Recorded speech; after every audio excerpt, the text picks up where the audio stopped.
Hello scientist, exercise 3.6 का fifth question करेंगे हम। देखते हैं फिफ्थ क्वेश्चन की स्टेटमेंट। साइंटिस्ट, फिफ्थ क्वेश्चन का फर्स्ट ही पार्ट है। इसमें बोला है if sine A is equal to 1/√10 and sine B is equal to 1/√5, prove that. अपने को प्रूव ये करना है a plus B is equal to π/4। अपने को ये प्रूव करना है कि a plus B is equal to π/4, A and B being positive acute angle, यानी कि ए और बी पॉजिटिव एक्यूट एंगल है। तो अपने को ये कंडीशंस प्रूव करनी है अपने को। तो देखते हैं साइंटिस्ट, हम यहाँ पे लिखेंगे ये फिफ्थ क्वेश्चन का फर्स्ट पार्ट है। तो इसके अंदर साइंटिस्ट हम कंडीशंस लिखेंगे, अपने को क्या कंडीशंस दे रखी है और क्या हमें प्रूव करना है। हम लिखेंगे टू गिवन। अपने को साइंटिस्ट इसने दे रखा है sine A is equal to 1/√10 and sine B is equal to 1/√5। ठीक है, ये कंडीशंस अपने को दे रखी है। और इसमें साथ में इसने बोला है कि A and B positive acute angle, A and B positive acute angle है। A and B positive acute angle का मतलब साइंटिस्ट दोनों फर्स्ट क्वाड्रेंट से बिलोंग करते हैं। ठीक है, और अब हमें देखते हैं कि हमें प्रूव क्या करना है। टू प्रूव, यानी कि अपने को जो प्रूव करने के लिए कंडीशन है वो इसने दे रखी है a plus B is equal to π/4। यह कंडीशन इसने दे रखी है कि ये अपने को प्रूव करनी है। ठीक है, अब हम देखते हैं इसका सॉल्यूशन करते हैं।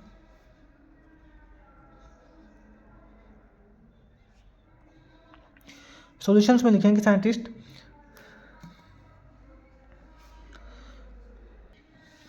साइंटिस्ट वही बात करते हैं। यहाँ पे साइन अल्फा की वैल्यू, साइन ए की वैल्यू दे रखी है और साइन बी की वैल्यू दे रखी है। इन दोनों को यूज करके हम यहाँ पे कोस ए एंड कोस बी की वैल्यू फाइंड करते हैं सबसे पहले। तो उसके बाद में देखते हैं इसको आगे कैसे करना है।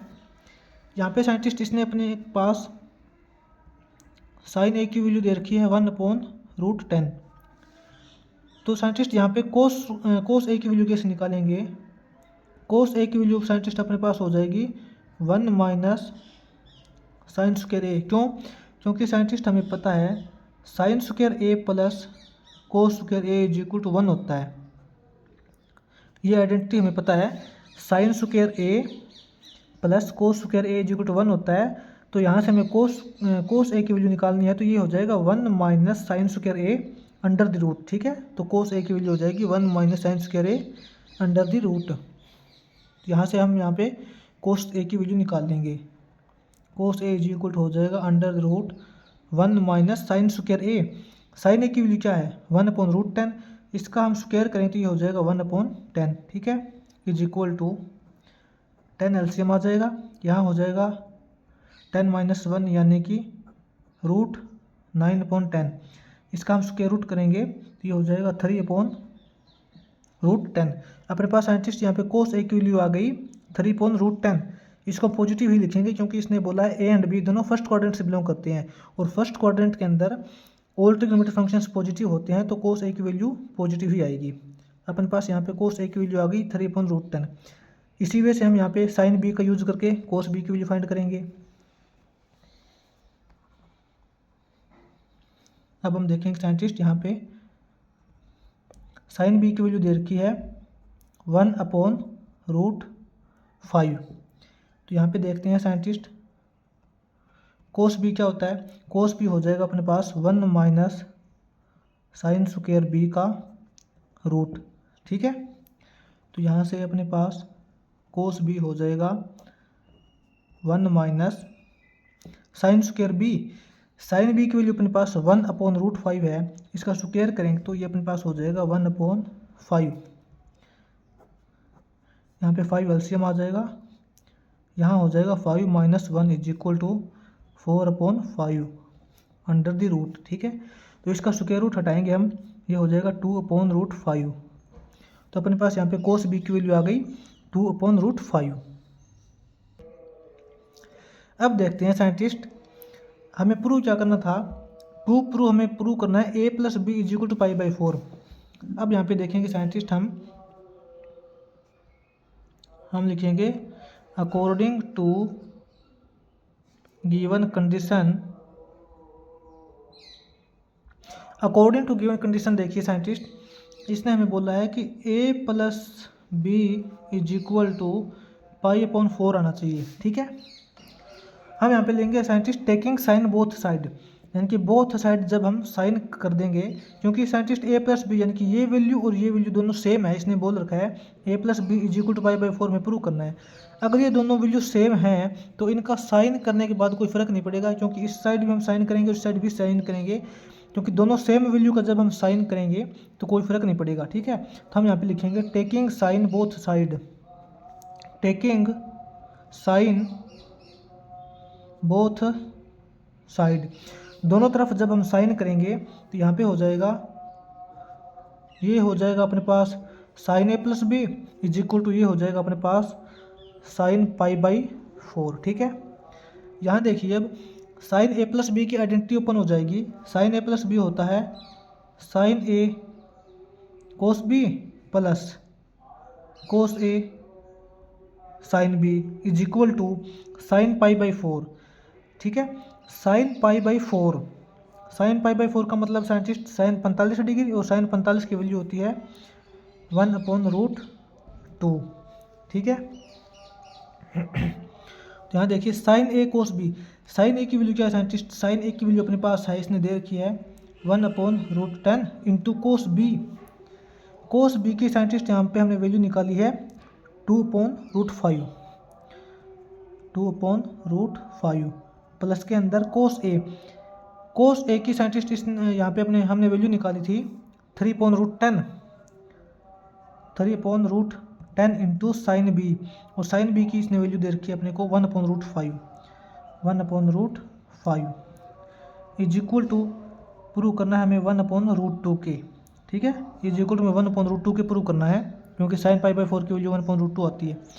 यहाँ पे देखिए अपने पास ये हो जाएगा 2 × 1 यानी कि 2/√10 इंटू √5, क्योंकि दोनों वैल्यू के ऊपर साइंटिस्ट रूट है और मल्टीप्लाई के अंदर है, तो हम रूट के अंदर 15 लिख देंगे, रूट के अंदर 15 लिख देंगे इकट्ठा, प्लस 3 × 3, 3/√15 हो जाएगा।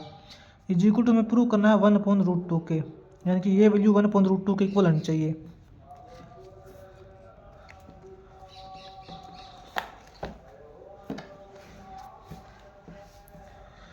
यहाँ देखिए साइंटिस्ट 3 + 2 हो जाएगा अपने पास 5/√50 इज इक्वल टू 1/√2 आना चाहिए। ठीक है, यहाँ देखिए साइंटिस्ट 5/√50 को क्या लिख सकते हैं, यहाँ पे हम इसको लिख सकते हैं √50 को इस प्रकार लिख सकते हैं ना 25 × 2, क्योंकि 25 दूनी 50 हो जाएगा, और इसका स्क्वायर करेंगे तो ये स्क्वायर रूट करेंगे तो √50 ही आएगा। ठीक है, इज इक्वल टू 1/√2 के इक्वल आना चाहिए। ये देखिए 5/√25 × 2, यहाँ पे √25 का जब हम रूट करें तो 5 आ जाएगा, इंटू के अंदर √2 अलग से बच जाएगा। ठीक है, तो यहाँ से 5 से 5 कट जाएगा, तो ये क्या होगा अपने पास 1/√2, 1/√2 यहाँ पे आया है, और इस साइड में हमें 1/√2 के इक्वल प्रूव करना था। तो यहाँ पे हमने साइंटिस्ट देखिए left hand side is equal to right hand side हमने प्रूव किया है। किस प्रकार से किया है, अकॉर्डिंग टू गिवन कंडीशन से अपने को प्रूव करना था a+b इज इक्वल टू π/4 करना था, तो हमने दोनों तरफ साइन ले लिया, sine a+b is equal to sine π/4 हो गया। इसका यूज करके हमने यहाँ पे left hand side is equal to right hand side prove किया है। तो ये यहाँ पे 5th क्वेश्चन का फर्स्ट पार्ट हो जाएगा साइंटिस्ट। अब हम देखते हैं साइंटिस्ट आगे 5th क्वेश्चन का सेकेंड पार्ट।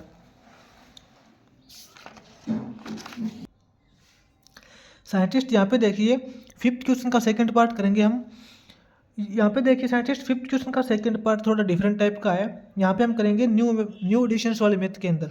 यहाँ पे जो न्यू एडिशंस का मेथ है उसके अंदर 5th क्वेश्चन का सेकंड पार्ट अलग है, और जो यहाँ पे एक अपना पुराना मैथमेटिक्स है उसके अंदर 5th क्वेश्चन का सेकंड पार्ट थोड़ा अलग है। हम दोनों करेंगे, 5th क्वेश्चन का सेकंड पार्ट हम न्यू मैथ वाला भी करेंगे और ओल्ड मैथमेटिक्स वाला भी करेंगे। ठीक है, सबसे पहले देखिए साइंटिस्ट 5th क्वेश्चन का सेकंड पार्ट हम करेंगे न्यू एडिशन का मेथ है, उसके अंदर किस प्रकार से दिया हुआ है वो देखिए आप। Find the value of tangent alpha plus beta given that cot alpha is equal to 1/2 and secant beta is equal to -5/3 where alpha greater than pi less than 3π/2 and beta greater than π/2 less than pi. ठीक है, तो देखते हैं scientist fifth question का जो second part जो है new editions के मेथड के अंदर दे रखा है वो देखते हैं। इसके अंदर हम लिखेंगे टू गिवन, अपने को साइंटिस्ट गिवन कंडीशन क्या है, यहाँ पे साइंटिस्ट इसने अपने को कंडीशन दे रखी है, कंडीशन नहीं इसने वैल्यू दे रखी है अपने को cot alpha is equal to 1/2 दे रखा है एंड सीकेंट बीटा इसने बोल रखा है अपने को -5/3 और साथ में साइंटिस्ट इसने अपने को बोला है अल्फा ग्रेटर देन पाई, ये जो अल्फा है वो greater than pi and less than 3π/2 है। ठीक है, एंड जो बीटा है, बीटा यहाँ पे साइंटिस्ट इसने बोला है greater than π/2 and less than pi. यहाँ पे साइंटिस्ट इन अल्फा और बीटा का चक्कर समझिए, इसने बोला है जो अल्फा है वो ग्रेटर देन पाई, पाई की वैल्यू साइंटिस्ट यहाँ पे 180 डिग्री होती है, पाई रेडियन है, पाई रेडियन के अंदर 180 डिग्री होती है। ठीक है, तो इसका मतलब ये बोल रहा है अपने को जो अल्फा है वो ग्रेटर देन पाई यानी कि 180 डिग्री एंड लेस देन 3π/2 यानी कि 270 डिग्री। जो अल्फा है वो 180 से लेके 270 के बीच में बिलोंग करता है, यानी कि 180 से 270 डिग्री के बीच में अपना जो क्वाड्रेंट आता है वो अपना थर्ड क्वाड्रेंट होता है। ठीक है, इसके अकॉर्डिंग साइंटिस्ट ये जो अल्फा है वो बिलोंग करता है थर्ड क्वाड्रेंट से। ठीक है, एंड ये जो बीटा है, ये अल्फा है, ये बीटा, बीटा इसने बोला है ग्रेटर देन π/2, π/2 का साइंटिस्ट यहाँ पे मतलब होता है 90 डिग्री एंड लेस देन पाई यानी कि 180 डिग्री। यहाँ पे जो बीटा है वो 90 डिग्री से बड़ा है एंड 180 डिग्री से छोटा है, यानी कि 90 to 180 हमारे पास यहाँ पे सेकंड क्वाड्रेंट आता है। तो यहाँ पे जो बीटा है वो बिलोंग करता है सेकंड क्वाड्रेंट से। ठीक है, ये कंडीशंस अपने को इसने दे रखी है। अब हम देखेंगे टू फाइंड, हमें फाइंड क्या करना है, देखिए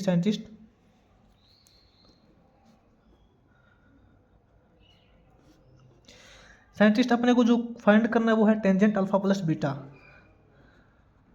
टेंजेंट अल्फा प्लस बीटा, इसकी वैल्यू साइंटिस्ट हमें पता करनी है। सबसे पहले देखिए साइंटिस्ट जो कंडीशन हमें फाइंड आउट करनी है उसको देख के चलते हैं कि हमें आगे कौन से ट्रिग्नोमेट्रिक फंक्शंस की ज़रूरत पड़ेगी। टेंजेंट अल्फा प्लस बीटा होता है scientist, tangent alpha plus beta की जो जब हम वैल्यू निकालेंगे इसके अंदर हमें एक तो टेंजेंट अल्फा की ज़रूरत पड़ेगी और टेंजेंट बीटा की ज़रूरत पड़ेगी। ठीक है,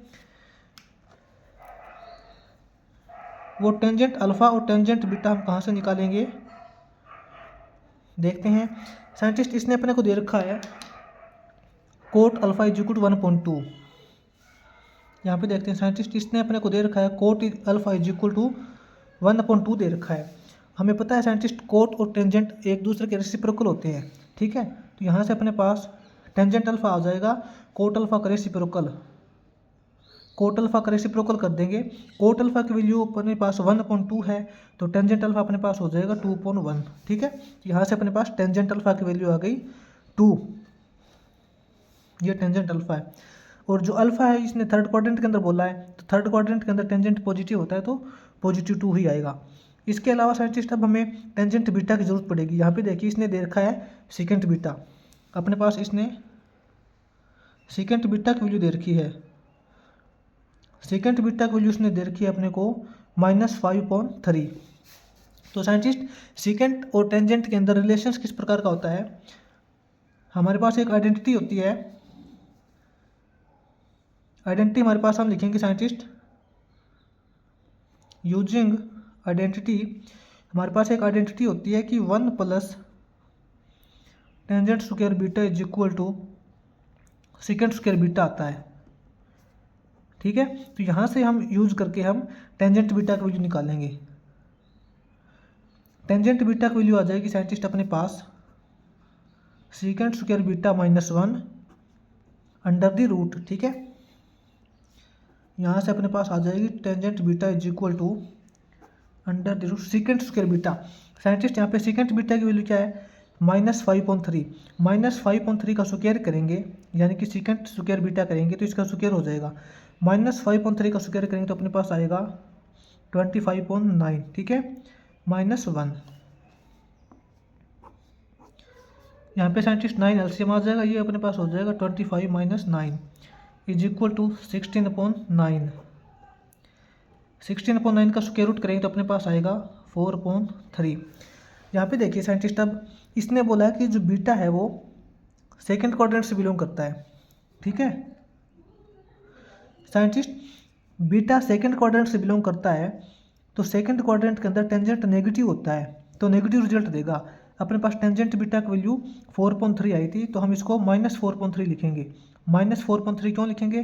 क्योंकि बीटा सेकंड क्वाड्रेंट से बिलोंग करता है और सेकंड क्वाड्रेंट के अंदर टेंजेंट नेगेटिव होता है तो यहाँ पे टेंजेंट बीटा की वैल्यू नेगेटिव ही आएगी। हम लिखेंगे tangent beta is equal to -4/3। क्यों? क्योंकि बीटा है वो बिलोंग करता है सेकंड क्वाड्रेंट से, ठीक है। इस प्रकार से लिखेंगे इसको। अपने पास साइंटिस्ट यहाँ पे देखते हैं टेंजेंट बीटा की वैल्यू आ गई। अब हम यहाँ पे टेंजेंट अल्फा प्लस बीटा की वैल्यू फाइंड कर सकते हैं। अब देखते हैं टेंजेंट अल्फा प्लस बीटा की वैल्यू हम फाइंड करेंगे। टेंजेंट अल्फा प्लस बीटा होता है साइंटिस्ट अपने पास tangent alpha plus tangent beta upon 1 minus tangent alpha into tangent beta, ये फॉर्मूला होता है, ठीक है। इस फॉर्मूले का यूज करेंगे अब हम। टेंजेंट अल्फा की वैल्यू क्या है साइंटिस्ट? टेंजेंट अल्फा की वैल्यू हमने निकाली थी यहाँ पे 2। टेंजेंट अल्फा की वैल्यू 2 प्लस टेंजेंट बीटा की वैल्यू अपने पास है -4/3 -4/3 टोटल के अपॉन में 1 माइनस टेंजेंट अल्फा की वैल्यू 2 इंटू टेंजेंट बीटा की वैल्यू -4/3, ठीक है। इज इक्वल टू ये हो जाएगा अपने पास यहाँ पे 2/1 प्लस माइनस यानी कि -4/3 टोटल के अपॉन में 1/1। यहाँ पे -2 इंटू -4 करेंगे यानी कि बीच यहाँ पे प्लस का सिंबल लग जाएगा। ये अपने पास हो जाएगा 2 4 जा 8/3, ठीक है। इसको सोल्व करेंगे अब हम। ऊपर साइंटिस्ट एलसीएम आ जाएगा 3, ऊपर 3 एलसीएम आ जाएगा तो यहाँ हो जाएगा 6, क्योंकि 3 को 1 से डिवाइड करेंगे तो 3 2 जा 6 6 माइनस का सिंबल है। 3 को 3 से डिवाइड करेंगे तो 1 1 4 जा 4, ठीक है। इसके टोटल के अपॉन में साइंटिस्ट अब ये नीचे वाली टर्म आ जाएगी, नीचे एलसीएम आ जाएगा 3। इसी प्रकार यहाँ पे हो जाएगा 3 + 8, ठीक है। इज इक्वल टू में 6 - 4 करेंगे तो अपने पास आ जाएगा 2/3 2/3 आ गया। इसके टोटल को डिवाइड करेंगे हम इस वैल्यू से तो ये जो 3 अपॉन में है ये ऊपर चला जाएगा। 3/8 + 3 11 हो जाएगा। 3 से 3 कैंसिल हो जाएगा। अपने पास आ जाएगा साइंटिस्ट 2/11, ठीक है। अब ये देखिए साइंटिस्ट यहाँ पे अपने पास टेंजेंट अल्फा प्लस बीटा की वैल्यू आ गई 2/11। इसको सोल्व करने के बाद टेंजेंट अल्फा प्लस बीटा की वैल्यू अपने पास आई है 2/11। यहाँ पे देखिए साइंटिस्ट हमने ये किया था 5th क्वेश्चन का सेकंड पार्ट किया था जो कि न्यू एडिशंस के मेथ के अंदर है। अब साइंटिस्ट अपने पास ओल्ड एडिशंस का मेथ भी है, उसके अंदर जो 5th क्वेश्चन का सेकंड पार्ट है वो थोड़ा अलग टाइप से दे रखा है, तो अब हम वो करेंगे। यहाँ पे साइंटिस्ट 5th क्वेश्चन का सेकंड पार्ट हम करेंगे जो कि ओल्ड मेथ के अंदर दे रखा है, ठीक है। तो साइंटिस्ट ओल्ड मेथ के अंदर जो 5th क्वेश्चन का सेकंड पार्ट है वो इस प्रकार से दे रखा है। इसकी जो स्टेटमेंट है ना वो देखते हैं, हम डायरेक्ट पुट करते हैं।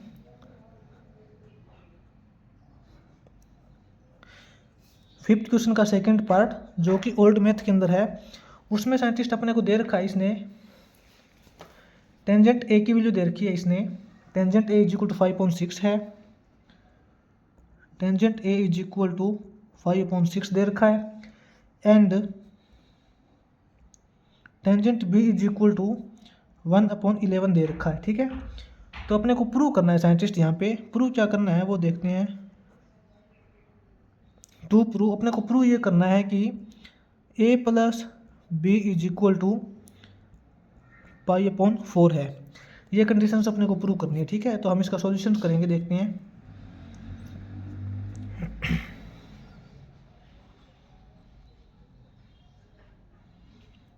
सॉल्यूशन में लिखेंगे साइंटिस्ट, यहाँ पे हम लिखेंगे according to question, according to given question, given question के अकॉर्डिंग साइंटिस्ट अब यहाँ देखिए टेंजेंट ए प्लस बी, यहाँ पे हमें प्रूव क्या करना है, अपने को प्रूव करना है A plus B is equal to pi by 4 हमें प्रूव करना है। हम लेंगे टेकिंग टेंजेंट बोथ साइड, हम बोथ साइड टेंजेंट लेंगे, टेकिंग टेंजेंट बोथ साइड, ठीक है। क्योंकि साइंटिस्ट ये वैल्यू और ये वैल्यू दोनों सेम है, अगर ये दोनों वैल्यू सेम है तो दोनों तरफ टेंजेंट लेने के बाद कोई प्रॉब्लम नहीं होगी, ठीक है। तो हम यहाँ पे लेंगे दोनों तरफ टेंजेंट ले लेंगे, यहाँ पे हो जाएगा tangent A plus B is equal to tangent pi upon 4, ठीक है। ये हो जाएगा साइंटिस्ट अपने पास tangent A plus B, tangent A plus B का हम फॉर्मूला यूज ओपन करेंगे यहाँ पे, वो होता है tangent A plus tangent B upon 1 minus tangent A into tangent B, ठीक है, is equal to tangent pi by 4। Scientist pi by 4 का मतलब होता है 45 डिग्री और टेंजेंट 45 की वैल्यू होती है 1, ठीक है, इज इक्वल टू 1 आ जाएगा ये। इसके इक्वल हमें प्रूव करना है। टेंजेंट ए, साइंटिस्ट यहाँ पे टेंजेंट ए की वैल्यू क्या है, टेंजेंट ए की वैल्यू इसने हमें दे रखी है 5.6 प्लस टेंजेंट बी की वैल्यू 1/11, ठीक है। टोटल के अपॉन में 1 minus tangent A into tangent B यानी कि 5.6 इंटू 1/11, ठीक है। इसको सोल्व करेंगे अब हम, ऊपर एलसीएम आ जाएगा साइंटिस्ट 11×6 = 66, ऊपर वाली टर्म है, इसके अंदर हम एलसीएम लेंगे 66 को 6 से डिवाइड करेंगे, 11×5=55 प्लस का सिंबल, 66 को 11 से डिवाइड करेंगे 6×6=6, ठीक है। टोटल के अपॉन में इसी प्रकार नीचे 66 एलसीएम आ जाएगा, 66 को 1 से डिवाइड करेंगे 66 माइनस का सिंबल है, 66 को 11×6=66 हो जाएंगे, ठीक है। 66 को 66 से डिवाइड करेंगे 1 आएगा और 1 को मल्टीप्लाई करेंगे 5×1 से यानी कि 5, तो अपने पास क्या आएगा, ओवरऑल रिजल्ट आएगा साइंटिस्ट अपने पास 55 + 6 होते हैं साइंटिस्ट 61, 55 + 6 यहाँ हो जाएगा अपने पास 61 यानी कि 61/66, ठीक है। इसके टोटल के अपॉन में है साइंटिस्ट अब ये 66 - 5 61/66, ठीक है। ये देखिए साइंटिस्ट 61/66 को डिवाइड करेंगे 61/66 से, सेम वैल्यू से डिवाइड करें तो अपने पास इक्वल टू 1 आएगा, ठीक है। तो हमने इसको सोल्व किया तो अपने पास वैल्यू आया 1 और राइट हैंड साइड के अंदर अपने को प्रूव करना था 1, तो हम यहाँ पे बोलेंगे hence left hand side is equal to right hand side proved, hence proved, ठीक है। ये अपना क्वेश्चन था साइंटिस्ट, 5th क्वेश्चन का सेकंड पार्ट था ओल्ड मैथ वाला, और इससे पहले हमने 5th क्वेश्चन का सेकंड पार्ट किया था न्यू मैथमेटिक्स वाला।